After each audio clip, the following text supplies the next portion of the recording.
2 days to go until the biggie, the 4th of July, and the TSA and AAA are predicting record high travel numbers as we move through what's really turned into a full holiday week. Absolutely, and we're headed live to the Buffalo airport this morning where we find our Megan Solensky with more on what you need to know before you head to the airport. Good morning, Megan. Good morning, Mark, Tracy. It is a busy site here, bustling with many people headed to their 4th of July destinations. And I asked Kelly with NFTA to help us this morning as we head out the door, as we head to the airport. How do we prepare for our trips and make sure we make it as smooth as possible getting through TSA? Well, one thing that we love is that TSA, they work sonic fast speed. They usually get people in and out very quickly.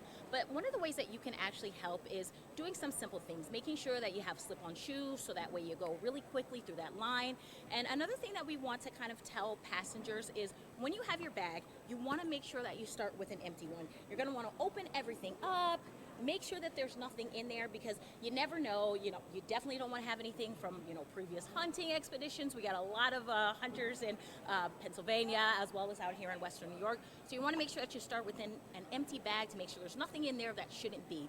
Also simple things like just making sure that you're not wearing a belt. It makes it as an easier process because we are expecting such high record numbers for this travel season that we want to make sure that everything's going as smoothly as possible.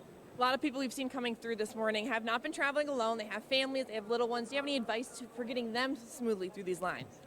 Absolutely. So one of the things that you can remember is that as long as you have your children, they're ticketed passengers, you don't need to bring anything, anything extra. So that means you don't have to stop looking for paperwork. You can just go through that line as quickly as possible and always pack some extra snacks, things like that. Maybe throw in an iPad. I know we're trying to get those kids away from those, but just to make it as smooth as possible when you're trying to get through that line.